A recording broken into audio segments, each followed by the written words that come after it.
Alright, this video is going to show you how to install a needle clamp on Singer 1591. It's the same clamp that is on the 1588 through 91. It's different from the 1530s.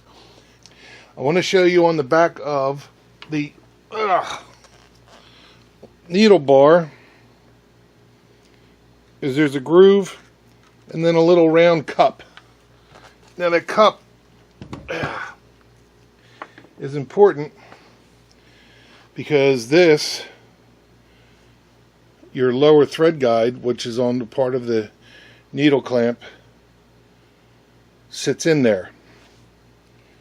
You also have your clamp body, which is the same on both sides, so it doesn't matter which way it goes, you know, which way you're putting it in. And then there's this little thin flat screw which holds the needle clamp body into place on the needle bar. And then of course your needle clamp and screw and needle. To start, you want to take this lower thread guide, and you can see it's got a little thing that sticks out on it. This is what makes it different than the 201.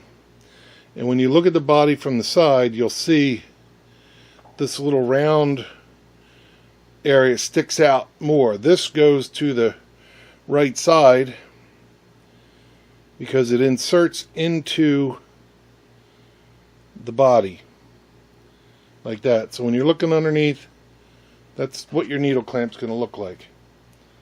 So I'm going to try to zoom in.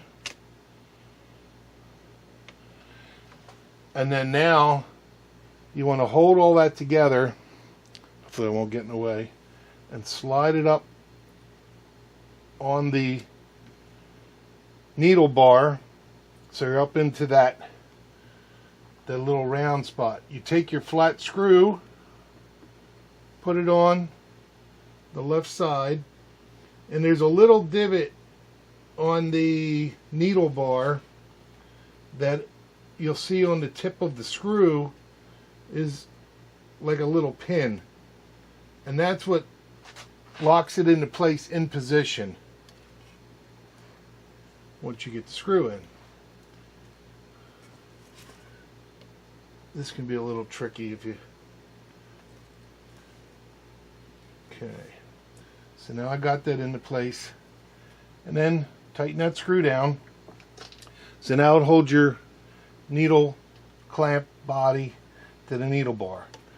Put your screw in, your thumb screw for tightening the needle, and then on the back side of the needle, well, not the back side, on one side of the needle there's a groove.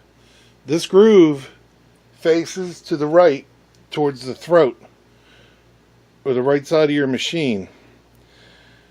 And then on the opposite side of the needle is going to be a flat area. This flat area sits to the left.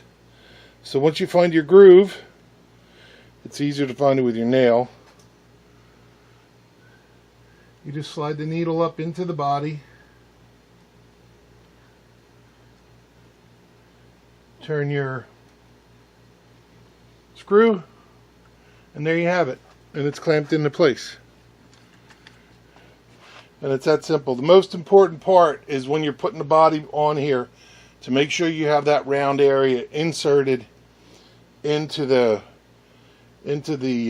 clamp body, so you'll be able to slide it up on the shaft. And so mine went fairly easy, clamping it down with the screw. And there you have it. So hopefully that'll help you. I know these can be a little tricky at times. When I was first doing them, it was very tricky. So, alright, so enjoy the video. Thanks.